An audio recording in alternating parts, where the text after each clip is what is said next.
Hola a todos, bienvenidos a la videoreseña de La Milla Verde de Stephen King, también conocido como El Pasillo de la Muerte. Una historia que tiene, una novela que tiene además película que yo no he visto, así que os voy a reseñar solo la novela y veremos si más adelante, si veo la película en buenas condiciones, pues poder comentarlo también con respecto a ella. Básicamente lo que voy a hacer es primero una parte sin spoilers y luego ya pasar a spoilear un poquito la historia. Entiendo que habrá gente que no la haya leído y que le puede ser interesante, con lo cual dejaré bien marcado tanto abajo en la cajita las partes que van a tener spoilers y las que no, y que obviamente las primeras van a ser sin spoilers, ¿no? Y bueno, pues también lo comentaré obviamente durante el vídeo para avisaros y que paréis el vídeo para, bueno, pues si habéis decidido leerlo por lo que yo os comento, que podáis hacerlo sin ningún tipo de problema. Y vamos allá, ¿no? Porque lo primero es daros mi opinión, ¿vale? Sin spoilers, lógicamente, luego os la daré con spoilers, pero mi opinión sin spoilers es que es un libro bastante bueno, comienza muy lento, eso es cierto, se lo toma con calma. A Stephen King le encanta desarrollar los personajes, de hecho, aún el otro día comentó por Twitter que deberíamos olvidarnos de la palabra trasfondo y trabajar los personajes. Me parece un poco radical el tema, pero bueno, sí es cierto, ¿no? Que en algunos casos tendemos a desarrollar muchísimo un trasfondo y nos olvidamos totalmente de los personajes, y en el caso de Stephen King, como lo hace muy detalladamente, pues esta novela va lenta, muy lenta. Además, pues también ocurre que es una novela que se nos está contando desde el futuro, ¿vale? Esto lo vemos desde el minuto cero, no es un problema de spoiler, ¿vale? Y básicamente pues nos va contando desde el futuro pues cosas que han pasado, ¿no? Esa es la narración. Con lo cual, pues también se hace un poquito más trabada la historia. Esto es normal, ¿vale? Pasa igual en El Nombre del Viento, ¿no? Que al principio, según vas enganchando la historia, pues cuesta un poquito más, pero es cierto que después, según te va gustando y te vas encontrando con detalles interesantes, pues a partir de ahí, lógicamente, pues ya te lanzas a una lectura, pero a tope, ¿no? Yo creo que la historia en sí misma es casi de las mejores de Stephen King. Entiendo que la hayan adaptado al cine porque es una novela muy visual, y nos habla de detalles, continuamente de detalles que podemos encontrar pues casi físicamente palpando, con lo cual pues lógicamente te sumerges en la narración, y yo creo que en ese sentido está muy bien, ¿no? De hecho, en ocasiones paraba de leer, lo típico que acabas un capítulo, levantas la vista y dices, madre mía, me he estado aquí 100 páginas leyendo, ¿qué hora es y qué hago aquí, no?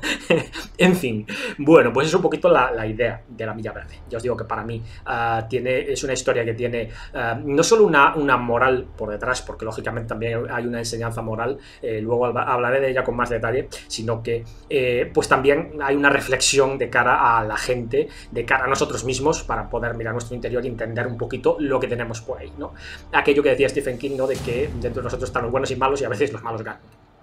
Bueno, esto sería un poquito la idea, ¿no? Una opinión sobre el libro, y haceros una general sin spoilers. Bueno, entiendo que todo el mundo sabe que se trata de un pasillo de la muerte donde se ejecutan prisioneros, y donde hay pues la silla eléctrica que pues casi, no sé si en todo Estados Unidos, pero yo creo que si no en todos los estados, en casi todos los estados está eliminada ya, porque se ha considerado que es demasiado agresiva, que supone demasiado sufrimiento para los prisioneros, lo cual yo creo que es lógico, y ahora se tiende más al tema de la inyección letal, que se supone que no causa sufrimiento, ¿vale? Más allá de cualquier idea que podamos desarrollar sobre la pena de muerte, sí o no, yo no me voy a meter en eso, lógicamente. Creo que ahora la mayoría del mundo dice no, ¿vale? Lo cual es bastante, diría, sensato. Pero bueno, no me voy a meter en berenjenales de estos. Básicamente nos cuenta la historia en el Pasillo de la Muerte, y nos vamos a encontrar a diversos personajes en él. Estos personajes pues son los que van a hacer, los que le van a dar personalidad a esta historia. Uno de ellos en especial, como es lógico, y pues a partir de ahí se nos va a contar qué es lo que sucede a través de ese personaje.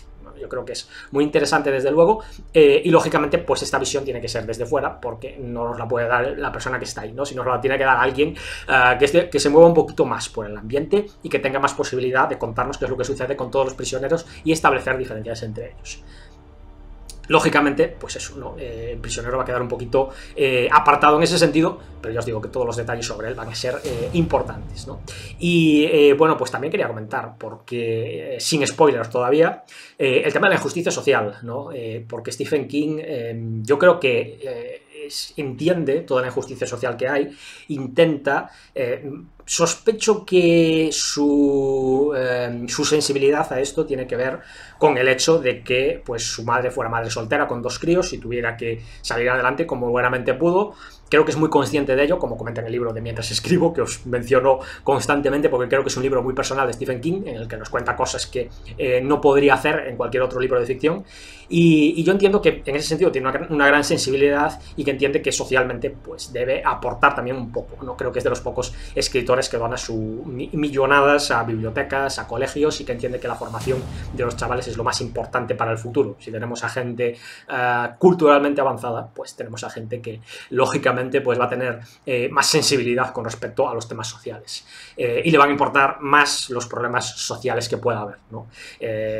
La educación es básica en esto y en ese sentido es muy sensible al respecto, y en esta historia pues nos está contando ciertas injusticias que pueda haber, ciertas injusticias que hubo muy claramente en diversas épocas estadounidenses en las cuales llevaban al pasillo, llevaban a la silla eléctrica pues a muy determinadas razas, ¿no?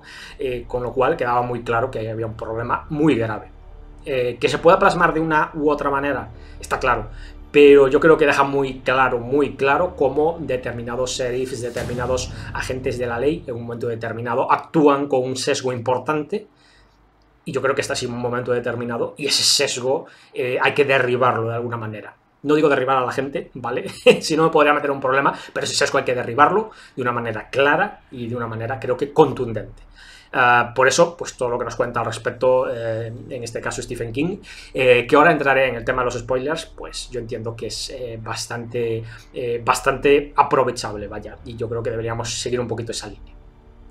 Y bueno, ahora vamos a los spoilers, ¿vale? El que haya llegado hasta aquí, yo pondré un marcador, lógicamente, para que pues, por abajo podáis moveros y si llegáis a este punto que veáis que es con spoilers. Y básicamente, bueno, el tema con spoilers, yo os voy a hablar de los personajes porque creo que es la mejor manera. Tengo aquí el guión aquí abajo, por eso miro hacia abajo, eso lógicamente, y digo que pues tenemos 2 personajes que yo creo que son los más importantes de la historia. Uno de ellos es John Coffey. John Coffey, que se pronuncia como café, pero se escribe diferente, ¿vale? Y esto pues son palabras añadidas a la historia, a la novela. No sé cuántas son, no he querido mirarlo, pero añade una extensión a la novela curiosa, porque siempre lo comenta, ¿no? A la hora de cualquier tipo de presentación o a la hora de cualquier comentario sobre el nombre, siempre se dice John Coffey. Coffey se lee igual o se dice igual, pero se escribe distinto. Pequeñas curiosidades y pequeños detalles casi tontos que pone Stephen King a sus personajes y que, bueno, pues nosotros nos lo encontramos en la vida real, pero no lo solemos encontrar en las novelas. O sea que, bueno, yo en ese sentido sí que creo que es un toque bastante interesante. Y luego tenemos a Paul Edgecombe, que no es el jefe de la prisión, no es el alcaide, pero es el encargado del Pasillo de la Muerte. El encargado de los guardias, ¿vale? No es el encargado de firmar las ejecuciones ni nada, sino que es el encargado de los guardias. Y es desde su visión, es desde su narración, desde el futuro, donde vamos a conocer la historia de John Coffey. Toda esta narración viene de él, de manera que tenemos un sesgo. Esto es lógico por su parte porque ha vivido una serie de cosas que no sabe explicar y por tanto las intenta narrar de la mejor manera. También ha hecho cosas que no debería hacer, por eso nos lo están contando desde una edad tan avanzada que ya le importa muy poquito hablar de sus delitos, porque ha cometido delitos a lo largo de este libro y por tanto pues ahora ya no tiene problema, ¿no? Llega a una edad en la que no tiene problema y dice voy a narrarlo y luego que quiera que se lo crea. Una posición muy cómoda desde la cual nos narra el propio Stephen King, lógicamente, desde esa edad avanzada que también tiene y nos cuenta pues ese pasado, como pretendiendo hacerlo pasar por el suyo, ¿no? Muy, muy curioso en ese sentido y la personalización del personaje me parece que es perfecta. ¿Y quién es John Coffey? Es un personaje alto, fuerte, o el típico, yo diría que es un personaje que tiene unas características físicas de una fortaleza, altura exageradas, precisamente porque es un personaje pacífico, y se nos quiere mostrar esa gran diferencia, ¿no? Y cómo podemos ver a un tipo de 2 metros, grande, gigantesco, por supuesto también de raza negra, cuidado, y lo digo porque esto va a ser importante a lo largo de la historia, que podamos sentir que es un personaje amenazante y que sin embargo no lo sea en absoluto. Es un personaje que durante la historia prácticamente lo que hace es llorar, lo hace a lo largo de montones de escenas, casi son momentos muy contados en los cuales no está llorando. Y por eso se nos cuenta la historia a través de Paul, porque Jon no sería capaz. De hecho, prácticamente no tiene esa capacidad para aprender cosas, sabe cuidarse más o menos solo, pero no sabe ni siquiera atarse los cordones. Con esto lo que quiero decir es que es un personaje que podemos decir tonto, entre comillas, pero también se nos quiere poner ese equilibrio entre bondad y tontería, ¿no? Yo creo que es muy importante ese equilibrio, porque ya os digo que este personaje va a hacer cosas curiosas, ¿no? Y creo que obviamente ahora con spoilers sí puedo comentar este tipo de cosas, y es que es un personaje al que encuentran cuando están buscando a través de un crimen bastante duro, en el cual unas niñas que están durmiendo en un porche desaparecen, encuentran la sangre en el porche, persiguen a ver dónde narices están esas niñas y se encuentran a Jon Coffey agarrando a las niñas, no agarrándolas en principio de manera agresiva, pero agarrando a las niñas, vaya, que están total y absolutamente muertas, han sido asesinadas, con bastante sangriento todo, y lo raro es que no le pegaran 2 tiros allí mismo, sino que lo mandaran a ejecutar, no lo capturaran, lo encarcelaran y lo mandaran a ejecutar. Bueno, está la historia de Jon Coffey. Y lógicamente a lo largo de la historia se nos van a establecer yo creo que muchas dudas sobre la autoría del crimen. De hecho se nos va a comentar que no es posible que haya cometido el crimen en diversas maneras, pero la historia de Jon Coffey, la historia concreta, la descubren cuando matan a un ratón y el Jon Coffey coge al ratón y lo cura. Entonces, claro, te encuentras con ese detalle en el cual dices, uy, ¿qué ha pasado aquí, no? Por eso es un personaje muy complejo, porque se supone que es un personaje que hace milagros, se supone que es un personaje que puede curar cualquier dolencia. Por un lado, le cura una infección de orina al jefe de la cárcel, a Paul, al jefe del pasillo de la muerte, a Paul, al jefe de los guardias, le cura una infección de orina, cosa que ya le hace sospechar. Cuando cura al ratón delante de todo el mundo, ya todo el mundo se queda muy sorprendido, y finalmente pues deciden iniciar una expedición para curar a una persona determinada, con el propio Jon Coffey, que no podría salir de allí bajo ningún concepto, de ahí que viene el tema de la comisión de los delitos por parte de diversos carceleros, y bueno, pues para curar a esa persona, ¿no?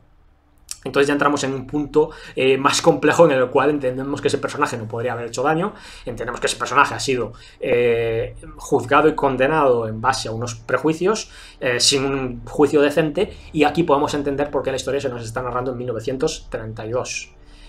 Podemos entenderlo entre comillas, evidentemente, que hay cosas que no son comprensibles, pero podemos entender que está narrándose hace años, y en un sitio bastante duro, como viene siendo en los Estados Unidos, donde el racismo hace que, pues, si encuentran en el escenario de un crimen a una persona de una raza, digo, ya no quiero decir afroamericanos, sino directamente hispanos o cualquier raza que pudieran considerar inferior, entrecomillado, pues directamente tienen muy asegurado que se va a ganar el corredor de la muerte, cuando, bueno, pues puede haber bastantes matices al respecto y puede haber bastantes problemas a la hora de asegurar que esa persona haya cometido el crimen, ¿no? Como se ha descubierto, por desgracia, muchas veces tarde, cuando ya han ejecutado a un condenado y descubren después al verdadero asesino, porque él mismo lo confiesa en un momento determinado, que le pillan y dicen, bueno, pues ya que no tengo nada que perder, por lo menos os llamo tontos a la cara y os digo, mira, este asesinato lo cometí yo, cuando en realidad se lo habéis emplumado a otro, a la champis. Seguir así, que lo que viene siendo un encarcelamiento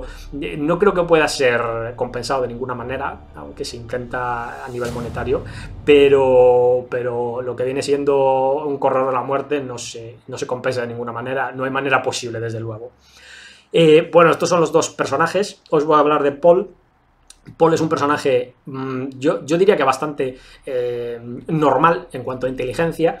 Con esto lo que quiero decir es que el propio Stephen King nos marca ese detalle para que veamos que no es una persona súper inteligente, pero es una persona que se encuentra también con un elemento sobrenatural, y que lógicamente pues es un elemento que le puede sorprender bastante, y tiene que tomar decisiones al respecto. Yo creo que la cuestión de inteligencia es más sobre su vida a vida, su vida normal, su día a día y las cosas que realiza, que realmente pues la interactuación que puede tener pues es con un elemento sobrenatural, que yo creo que muchos de nosotros nos quedaríamos bastante alucinados y no tendríamos margen para decir nada al respecto, ¿no? Para hacer nada al respecto. En este caso, bueno, pues toma una serie de decisiones, pero digamos que es, yo lo pondría como un americano medio, con una vida con su familia, sin querer meterse en problemas, porque se nota como en ocasiones intenta educar a un nuevo miembro de los carceleros que están trabajando en el ala del pasillo de la muerte, intentando explicarle cómo se hacen las cosas de una manera tranquila, sosegada, sin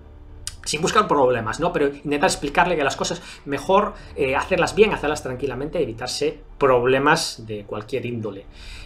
Podemos ver, ¿no?, que es un personaje que no quiere ese tipo de problemas, y podemos ver cómo es un personaje que lo que quiere es vivir su vida sin más, y cómo, pues evidentemente, después de lo que descubre allí, se encuentra cómo pues cambia radicalmente su punto de vista y decide que pues tiene que tomar algún tipo de decisión o algún tipo de actuación con respecto a lo que está sucediendo.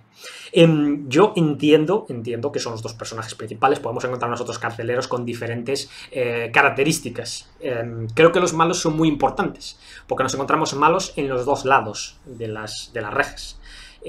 Nos encontramos, pues, al carcelero, a Percy, es uno de los personajes malvados, porque además vemos su maldad, no en cuanto a cometer asesinatos, ni a ser condenados, ni nada por el estilo, pero vemos su maldad a nivel de que pues se dedica a intentar hacer la vida imposible a todos aquellos que considera adecuado.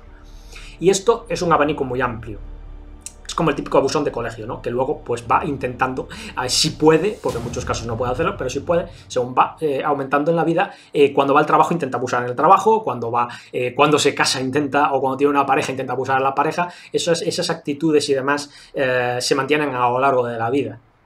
A veces hay una redención, lógicamente, y hay gente que por algún tipo de shock pues cambia de manera de actuar, pero tiende a haber esa tendencia. Y el carcelero Percy es uno de estos estúpidos que considera a los prisioneros como escoria y que les trata como escoria. Cuando en realidad el punto es: yo te trato educadamente, tú me tratas educadamente y todos nos llevamos bien. Tratándoles con escoria, lo único que consiguen es que le devuelvan el favor, y esto es lógico, y sus propios compañeros piensen de él que es ya no estúpido, sino malvado en sí mismo, ¿no? Que es un tema que está poco infravalorado a día de hoy. Y se dedica pues a todo aquel que no le sigue la cuerda, se dedica a intentar fastidiarle. Da igual a quien sea, ¿no? Como las personas de poca capacidad tienden a tirar de contactos, esto suele pasar, ¿no? Aunque a veces para tirar de contactos necesitas demostrar un mínimo de competencia. Si no, puedes tener problemas a la hora de hacerlo, pero en este sentido pues intenta, lo dicho, pasarse por encima a todos los reclusos, y cuando le dicen quieto, parado, cualquiera que le dice que está equivocado pasa a ser el enemigo. Con lo cual acaba rodeado de enemigos, lógicamente, porque todo el mundo le dice que está equivocado. Y lo está, añadiré, ¿vale? Después, del otro lado, obviamente, tienes asesinos, lo que viene siendo encerrados, dejando de lado a John Coffey, pero el resto son asesinos y, lógicamente, entendemos que pueden ser malos. Algunos más bestias, otros menos bestias, algunos lo demuestran de una manera o de otra, algunos muestran cómo puede ser algo temporal o algo que pueda surgir sin mayor relevancia, entre comillas, aunque luego estén allí, más allá de cualquier otra opinión, y luego otros pues dejan claro que son malos y punto, ¿vale? Y dice: mira, yo soy malo y me dedico a cargarme gente, pues lo dicen así, y se quedan tan panchos, ¿no? Evidentemente, cuando están en el corredor de la muerte, a veces es un poco de justicia poética poder ver ese tipo de actitudes. ¿Por qué me sorprendió el personaje de John Coffey? Porque es un personaje mítico fuera de su ambiente normal. Cuando nos hablan de los milagros, siempre pensamos en la antigüedad, ¿no? Pensamos en el desierto, quizás, pensamos en un personaje ciego que de pronto vuelve a ver, un personaje encamado que vuelve a andar.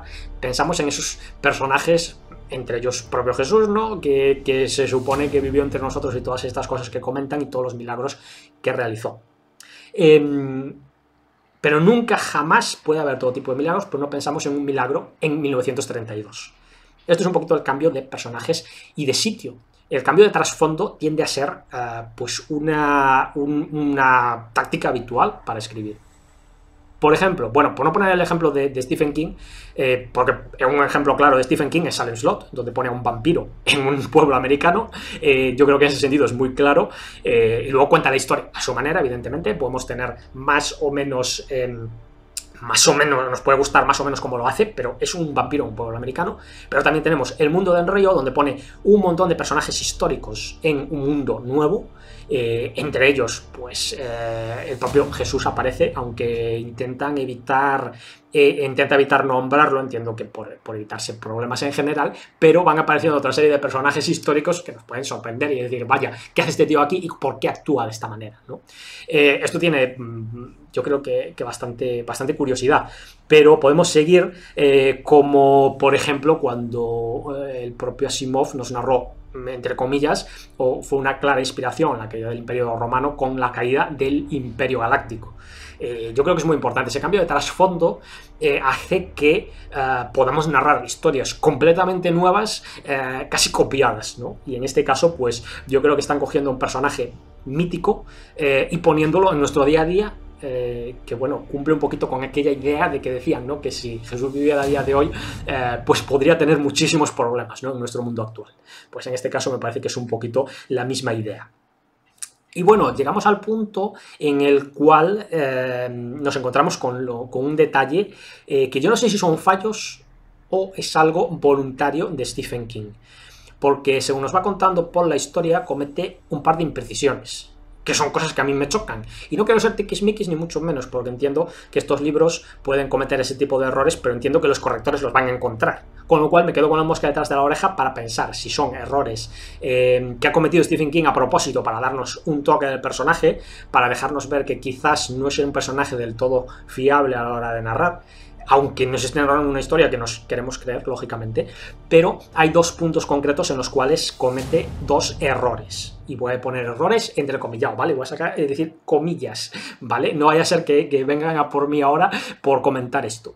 A lo mejor Stephen King en alguna entrevista o en la presentación de un libro o en algún tipo de acto ha comentado algo sobre esto. Por favor, comentármelo por ahí abajo para que pueda verlo y la verdad es que me quedaría mucho más tranquilo. Los dos errores son, el primero de ellos, cuando van ejecutando a diferentes reclusos y cuando Paul es uno, debido a su experiencia, entiendo, es uno de los que amarra a los reclusos en lo que viene siendo uno de los tobillos.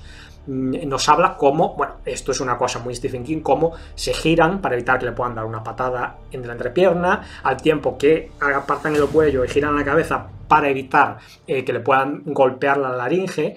Esto es muy curioso y tal, pero cuando se agachan y le pone la correa en el tobillo, nos cuenta que al poner la correa en el tobillo, hay una que se pone más fácil que la otra porque en una de ellas lleva una de las fases de la silla eléctrica, de manera que abulta más. Entonces es más difícil poner la correa. Esto parece una tontería, pero es que más tarde nos comenta cómo misteriosamente cuando va a poner la correa tarda más que su compañero. No sabe por qué, dice, igual la otra correa es un poquito más larga. Con lo cual nos está diciendo cómo en un momento dado nos da un dato concreto y algo lógico para que suceda algo, pero en este caso que le cueste más enganchar la correa, pero después nos dice que, pues no sé, igual es que la otra correa es más larga o igual tiene el tobillo más delgado, ¿no? En ese sentido hay una incongruencia bastante importante. Por eso me queda la duda de si es cosa del propio narrador o si es algún tipo de fallo. Me sorprendería mucho que fuera un fallo. Personalmente creo que nos está marcando un poquito que quizás no podemos fiarnos al 100% de la narración de Paul. Pero después comete otro error porque en un momento determinado el alcaide no quiere firmar la sentencia de muerte de John Coffey. Como no la quiere firmar, pues lo hace uno de sus subordinados. Yo le llamaba mentalmente Curtis, pero no era Curtis el nombre. Curtis me parece que viene de Kurt, ¿no? de otras historias. Me sonaba así, pero no era exactamente. El tema es que lo hace su subordinado y más tarde, cuando lo va a ver el propio Paul, cuando va a ser la ejecución, que obviamente no va a presenciar al alcaide por todo lo que sucede en la historia, pues le da la mano y se va. Y te cuenta cómo la persona que ha firmado la ejecución de John Coffey se va a casa. refiriéndose al alcalde, cosa que no ha hecho, no ha firmado esa ejecución.